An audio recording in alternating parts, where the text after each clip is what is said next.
ચલો વિદ્યાર્થી મિત્રો, બધાને જય સ્વામિનારાયણ. હવે છેલ્લે આપણે વ્યતિકરણના પ્રકારો, એમાં સહાયક વ્યતિકરણ, વિનાશક વ્યતિકરણ, પ્રકાશની તીવ્રતા, એના સૂત્રો આપણે મેળવ્યા. બરાબર. હવે જુઓ, આ ચેપ્ટરની અંદર ખૂબ જ ઓછા સૂત્રો છે, લિમિટેડ, અને દાખલાઓ ઘણા બધા છે. એટલે જો તમે લિમિટેડ સૂત્રો તૈયાર કરશો તો પણ તમને ઘણા દાખલા આવડશે. બરાબર. એટલે બધાએ આ ચેપ્ટરના દાખલાઓ, સૂત્રો લિમિટેડ હોવાથી વારંવાર દાખલાઓની અંદર મોટાભાગે એકના એક જ પ્રકારના સૂત્રોનો ઉપયોગ થતો હોય છે.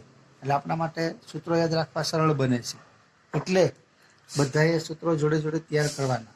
તો જો છેલ્લે આપણે સહાયક વ્યતિકરણની શરતો જોઈ ગયા, તો એ લખું છું. જો સહાયક વ્યતિકરણ, તો સહાયક વ્યતિકરણની બે શરતો આપણે જોઈ ગયા છીએ.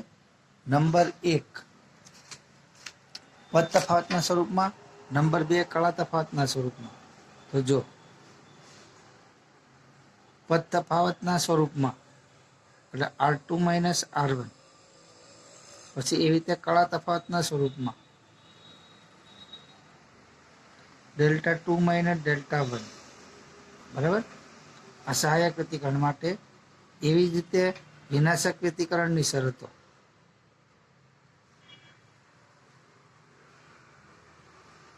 તો વિનાશક વ્યતિકરણની શરતો પણ આપણે એમાં બે પ્રમાણે જોઈ ગયા.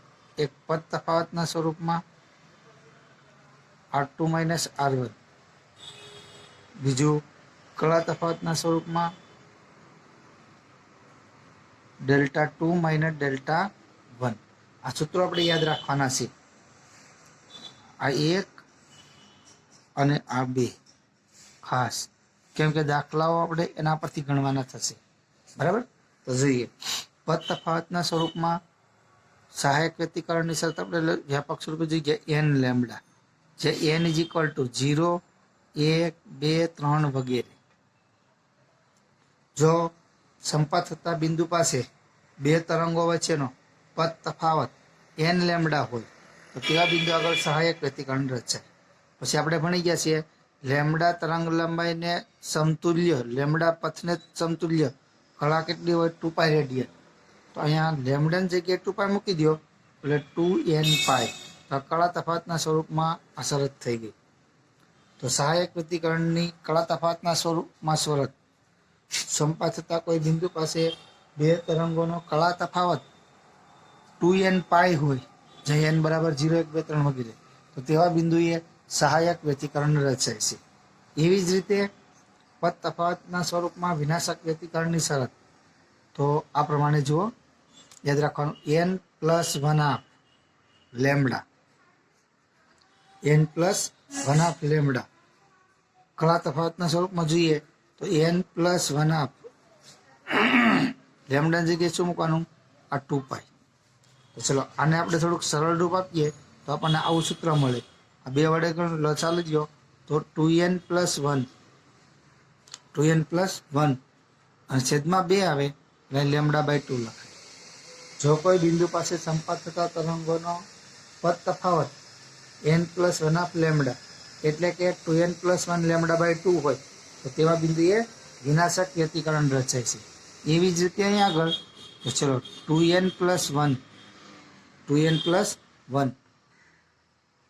છેદમાં 2 આવશે એટલે 2 કેન્સલ થશે એટલે π. તો આ કળા તફાવતના સ્વરૂપમાં વિનાશક વ્યતિકરણની શરત જોઈ ગયા. બરાબર. હવે પછી આપણે તરંગની તીવ્રતા જોઈ. તરંગની તીવ્રતા, તો તરંગની તીવ્રતાનું સૂત્ર આપણે મેળવ્યું હતું I = 4I0 cos² π/2. આ સરેરાશના સ્વરૂપમાં. બરાબર.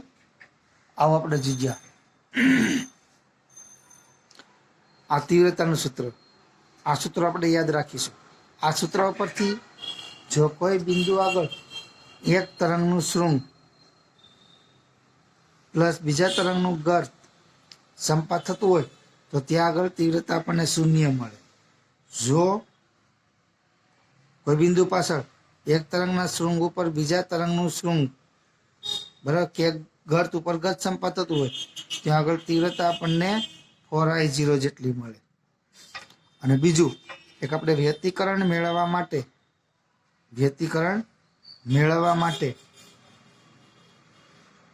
જે તરંગના ઉદ્ગમ હોય, અહીં પ્રકાશના તરંગો, જે માટે તરંગના ઉદ્ગમો સુસંબદ્ધ હોવા જોઈએ. કેવા? સુસંબદ્ધ ઉદ્ગમો હોય. બરાબર, સુસંબદ્ધ ઉદ્ગમો હોય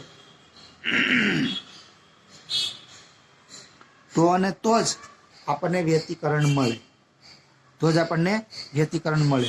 અને જો સુસંબદ્ધ ઉદ્ગમો હોય તો જ સંપાતીકરણ અનુભવતા બિંદુ પાસે તીવ્રતા એક તો કાં તો 0 મળશે, આ તો આ મહત્તમ મળશે, આઈ મેક્સિમમ, એટલે કે 4I0 જેટલી, એટલે આપણને વ્યતિકરણ રચાશે. પણ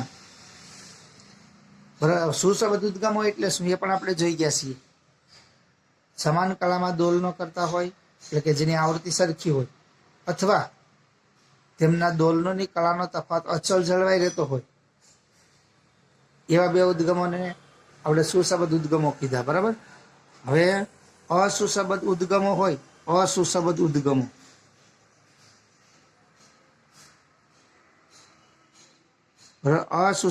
ઉદ્ગમો હોય તો એના માટે પણ આપણે તીવ્રતાનું સૂત્ર મેળવ્યું. બરાબર. અસુસંબદ્ધ ઉદ્ગમો માટે બે ઉદ્ગમોમાંથી ઉત્સર્જાયેલા પ્રકાશના તરંગો કોઈ બિંદુ આગળ સંપાત થાય છે ત્યારે દરેક તરંગની તીવ્રતા જે છે એનો સરવાળો થાય છે, એટલે 2I0 જેટલી મળે. કેટલી? 2I0 જેટલી. એટલે એવા બિંદુ આગળ આપણને પ્રકાશની તીવ્રતા ન તો મહત્તમ ન તો ન્યૂનતમ એ મધ્યમ ક્રમની આપણને મળતી હોય, એટલે આપણે પ્રકાશિત ને અપ્રકાશિત ભાગ આપણે જોઈ શકીએ નહીં, એટલે કે આપણને વ્યતિકરણ મળે નહીં. બરાબર. આવું આપણે જોઈ ગયા. આમાં આપણે ઉદાહરણ પણ જોયું હતું. બે બિંદુવત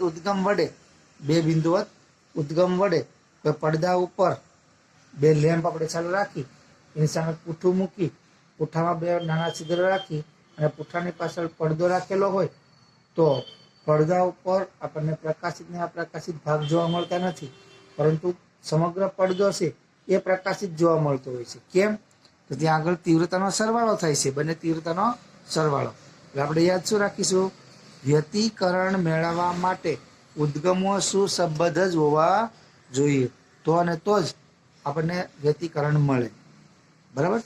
તો હવે આપણે વ્યતિકરણ મેળવવા માટે સુસંબદ્ધ ઉદ્ગમોની જરૂર પડે. તો સૌ પ્રથમ થોમસ યંગ નામના વૈજ્ઞાનિકે આવા બે સુસંબદ્ધ ઉદ્ગમો તરંગ અગ્રના વિભાજનથી મેળવેલા. બરાબર, પ્રયોગો દ્વારા. તો આપણે જોઈએ સુસંબદ્ધ ઉદ્ગમો મેળવવા માટેનો યંગનો પ્રયોગ. તો જોઈએ જો યંગનો પ્રયોગ.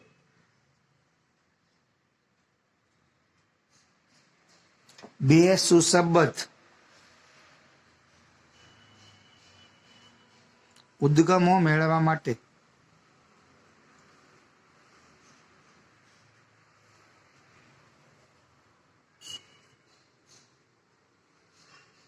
યંગનો પ્રયોગ. અને આ પ્રયોગની સરળ આપણે ગોઠવણી જોઈએ. તો જો થોમસ યંગે બરાબર આવી એક સ્લીટ લીધેલી. પેલા આ એક પડદો, આ એમાં એક નાની એવી સ્લીટ રાખેલી, આ સ્લીટ એસ. હવે સ્લીટને એકરંગી પ્રકાશથી જ્યારે પ્રકાશિત કરવામાં આવે છે, આ બલ્બ બરાબર, અને જ્યારે એકરંગી પ્રકાશથી પ્રકાશિત કરવામાં આવે છે ત્યારે આ સ્લીટમાંથી બરાબર પ્રકાશના તરંગો પસાર થાય છે. આ પ્રમાણે સ્લીટમાંથી પ્રકાશના તરંગો પસાર થાય છે. હવે આ પડદા એની નજીક એને સમાંતર બીજો આવો એક પડદો બી રાખેલો. હવે આ પડદા બીમાં બીજી બે પાતળી સ્લીટો બરાબર એકબીજાની નજીક અને એકબીજાને સમાંતર રાખેલી. આ S1 સ્લીટ, આ S2 સ્લીટ. અહીં આગળ પડદા બીમાં રહેલી બે સ્લીટો છે S1 ને S2, એનું અંતર સ્લીટ S થી સમાન છે, એટલે કે SS1 એટલે કે SS1 બરાબર SS2. આ બે સ્લીટો વચ્ચેનું અંતર કેવું છે? એક સરખું. હવે આ સ્લીટ એસ માંથી પસાર થતા તરંગો છે, સ્લીટ એસ માંથી પસાર થતા તરંગો, એમાંથી કોઈ એક જ તરંગ અગ્ર એક જ સાથે આ બે સ્લીટ S1 ને S2 ઉપર સંપાત થાય છે, બરાબર.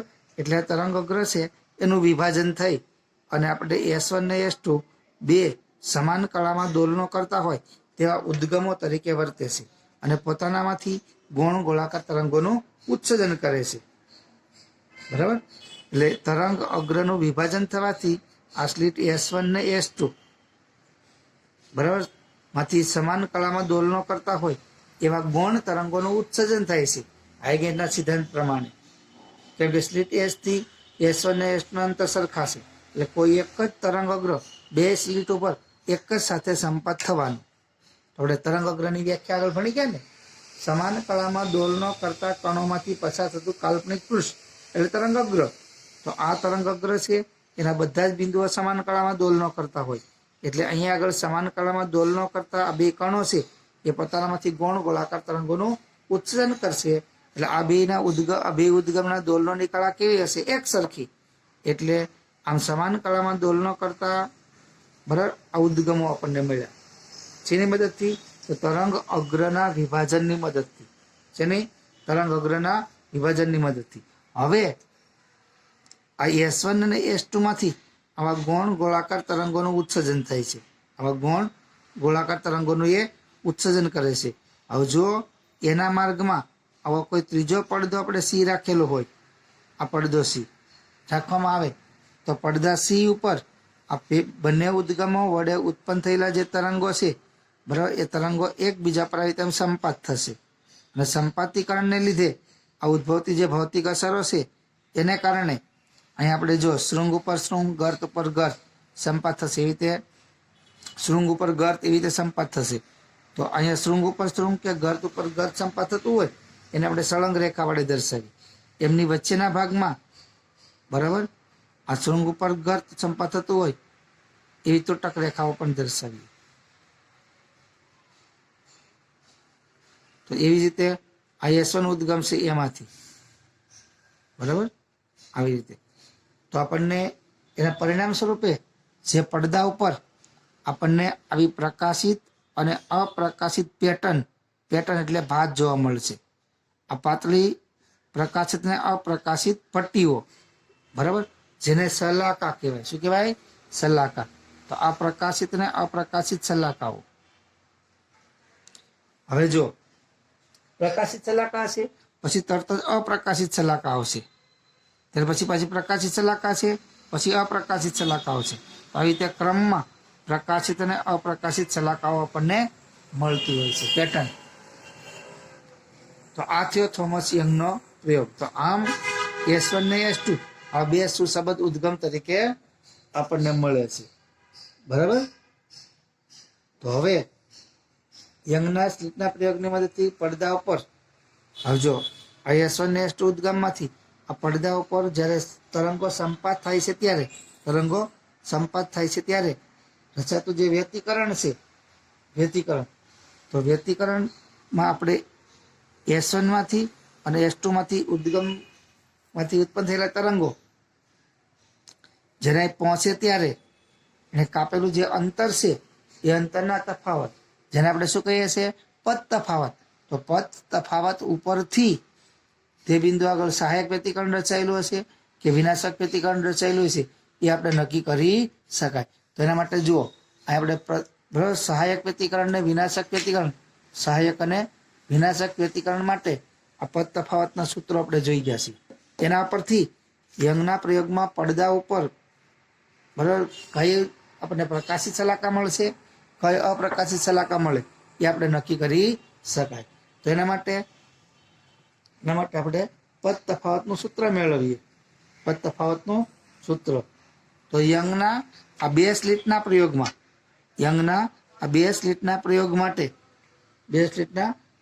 પડદા પર કોઈ પણ બિંદુ પાસે પદ તફાવતનું સૂત્ર આપણે મેળવીશું. તો ચલો જો,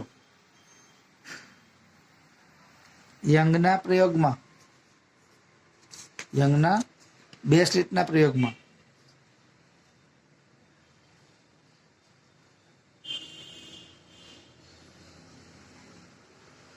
પડદા પરના કોઈ પણ બિંદુ પાસે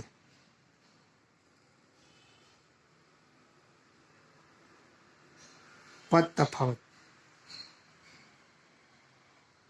નું સૂત્ર આપણે મેળવવું છે. બરાબર. હવે આ પદ તફાવત છે, બરાબર. પદ તફાવત એનું સૂત્ર આપણે મેળવશું. પદ તફાવત માટે આપણે ભણી ગયા R2 - R1, બરાબર. અથવા આ S થી S1 અને S થી S2 જે મોટું અંતર હોય એમાંથી નાનું અંતર બાદ કરી આપણે મેળવી શકાય. તો હવે એના માટે જુઓ, આજે આપણે યંગનો પ્રયોગ જોઈ ગયા ને, યંગનો પ્રયોગ એની ગોઠવણ આપણે બાજુની આકૃતિમાં દર્શાવશું. બાજુની આકૃતિમાં તો જો સેમ આ ગોઠવણ. તો ચલો જુઓ, આ પહેલું આપણે આ પ્રકાશનું ઉદ્ગમ હતું S, મુખ્ય ઉદ્ગમ, બરાબર. એમની સામે પડદા B પર 2 સ્લીટો રાખેલી હતી. તો આપણે અહીંયા આ મધ્ય ભાગ રાખીશું 2 સ્લીટો. તો જો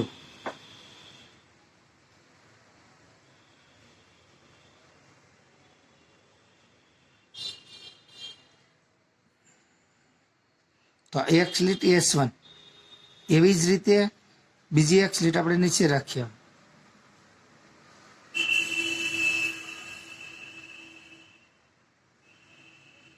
આ સ્લીટ S2, બરાબર. સ્લીટ S1 અને સ્લીટ H2. હવે એમની સામે આપણે આ ત્રીજો પડદો રાખેલો છે.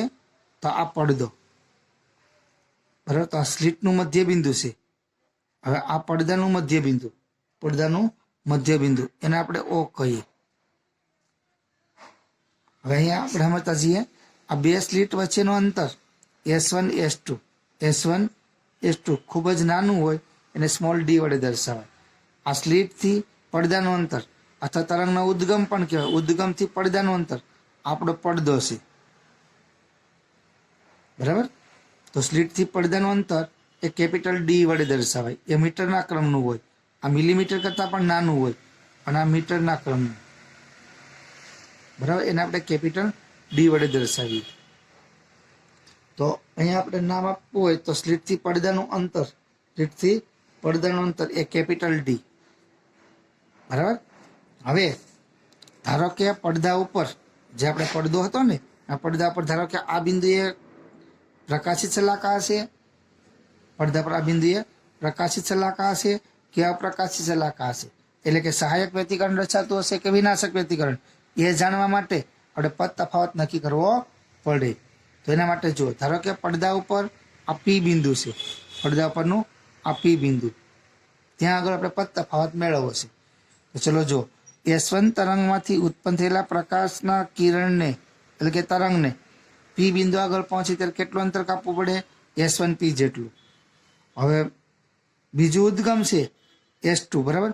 એમાંથી ઉત્પન્ન થયેલા તરંગને P બિંદુ આગળ પહોંચે તો કેટલું અંતર કાપવું પડે? S2P જેટલું. કેટલું? S2P જેટલું. હવે આપણે S1 ને S2 માંથી લંબ દોરીએ તો એ લંબપાત બિંદુ આપણને મળશે M નામ આપીએ.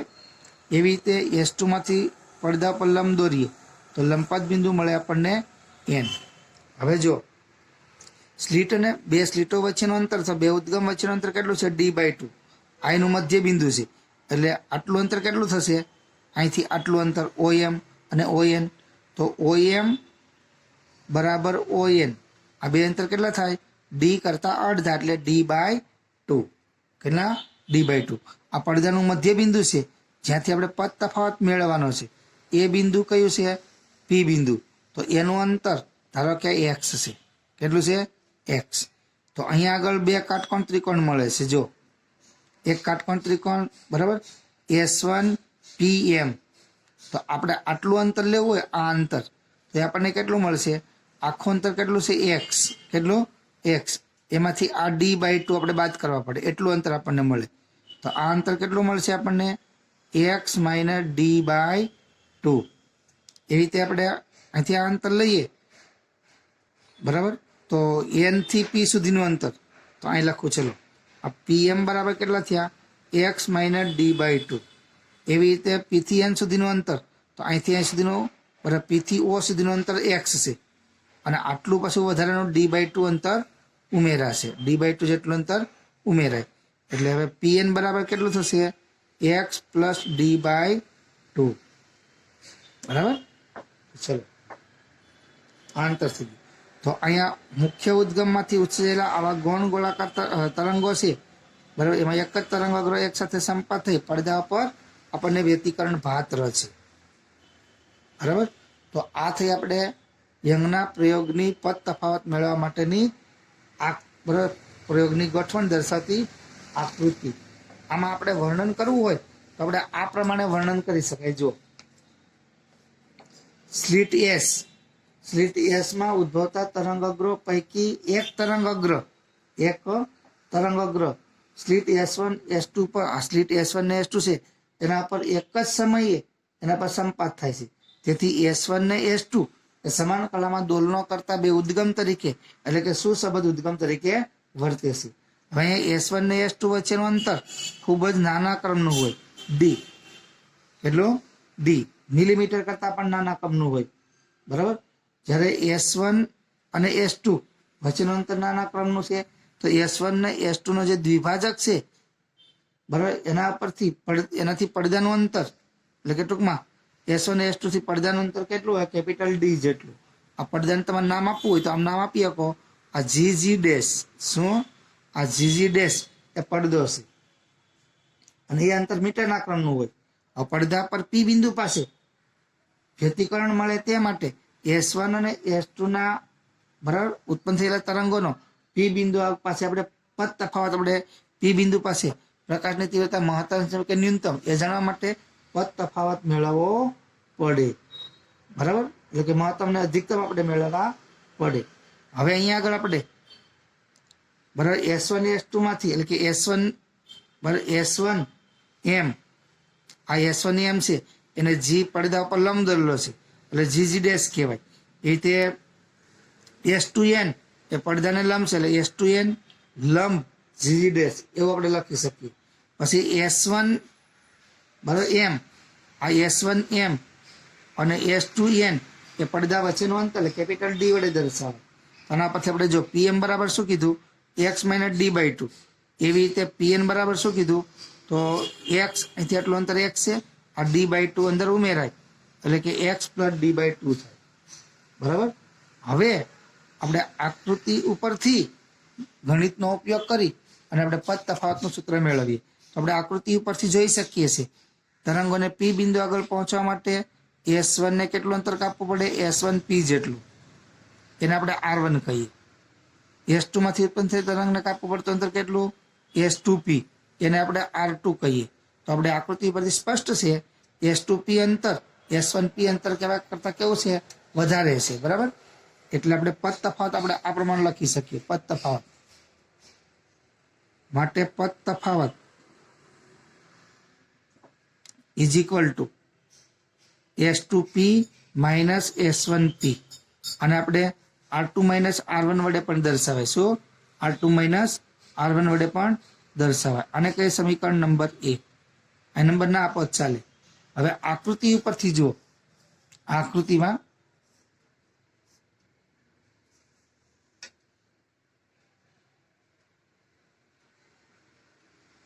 હવે જો આકૃતિમાં આ ત્રિકોણ કાટકોણ ત્રિકોણ S1PM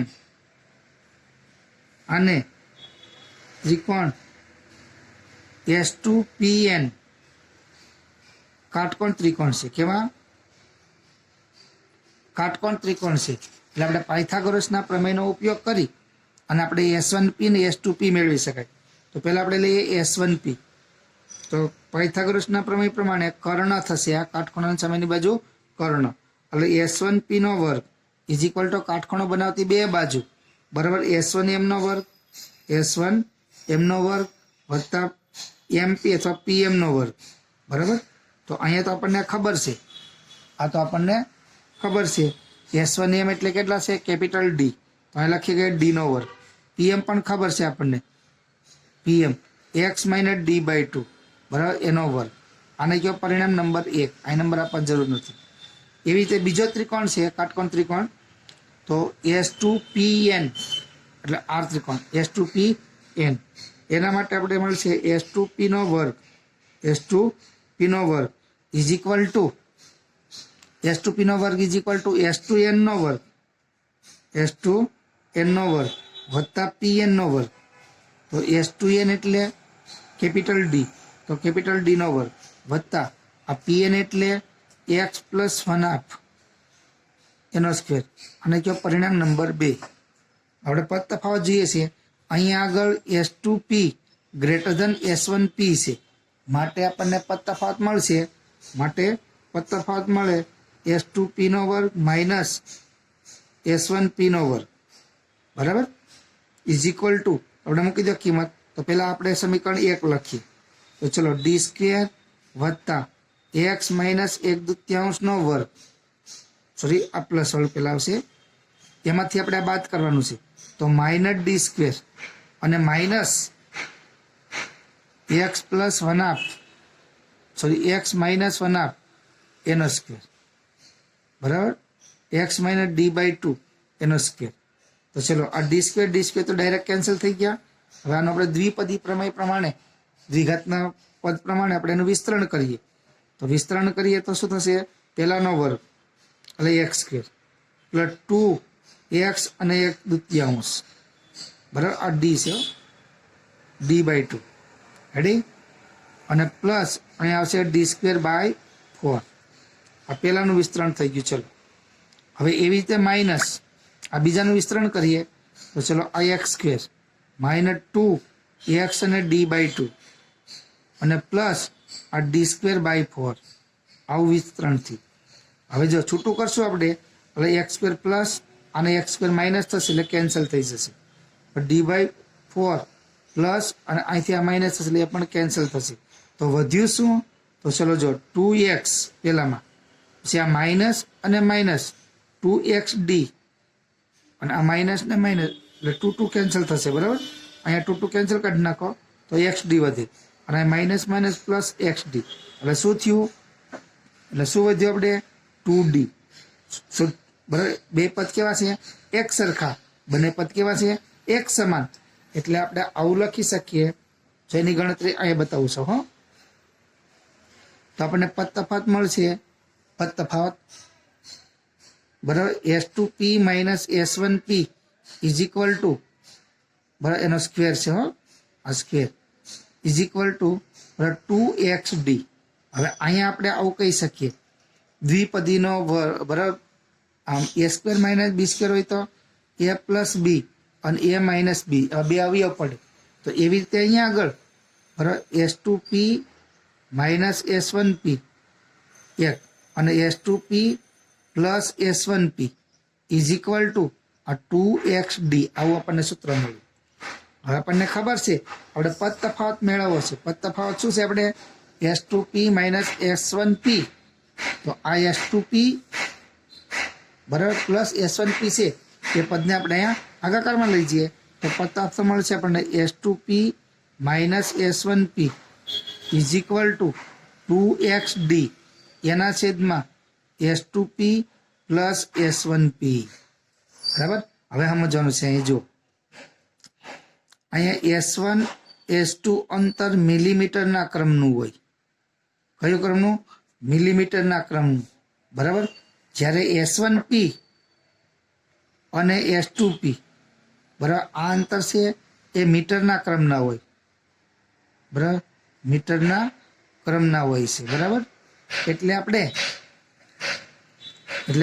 S1P અને S2P છે એ બંને અંતર સરખા છે. જે આપણે S1 ને S2 નું અંતર નાનું હોવાથી S1P ને S2P ને લગભગ આપણે સમાન ગણી શકાય. અને આ અંતર તો કેટલા મળે? કેપિટલ ડી જેટલા. ખીડથી પડદાનું અંતર અથવા બે ઉદ્ગમોથી પડદા વચ્ચેનું અંતર આવું મળે. તો હવે આપણને સૂત્ર મળશે આ પ્રમાણે, જો S2P minus S1P is equal to 2XD એના છેદમાં S2P એટલે કેપિટલ ડી, S1P એટલે પણ કેપિટલ ડી, તો ડી વત્તા ડી એટલે 2D, 2 કેપિટલ ડી. આ બે કેન્સલ થશે તો આપણને સૂત્ર મળ્યું S2P minus S1P is equal to XD upon capital D. તો આ સૂત્ર બરાબર બે જુદા જુદા ઉદ્ગમમાંથી ઉત્સર્જેલા પ્રકાશને પડદા પરના કોઈ પણ બિંદુ પાસે પહોંચે ત્યારે પદ તફાવત જે મળે એ પદ તફાવત આપણને મળ્યો. શું મળ્યો? પદ તફાવત. હવે આના ઉપરથી જો સહાયક વ્યતિકરણ રચાય, સહાયક વ્યતિકરણ, તો આ પદ તફાવત છે XD અપોન કેપિટલ ડી બરાબર n લેમડા જેટલો હોય, જે n બરાબર 0, 1, 2, 3 વગેરે પ્લસ ઓર માઇનસ. જો વિનાશક વ્યતિકરણ રચાય એટલે કે પડદા પર અપ્રકાશિત સલાકા મળે તો ત્યાં આગળ પદ તફાવત કેટલો હશે? XD અપોન કેપિટલ ડી બરાબર n+1/2 લેમડા, n+1/2 લેમડા. તો આ થઈ ગયું આપણે સહાયક અને વિનાશક વ્યતિકરણની શરતો માટે જે આપણે જોઈ ગયા હતા એ પદ તફાવતના આ સૂત્રો. અહીંયા સુધી રાખીએ. બોલો જય સ્વામિનારાયણ.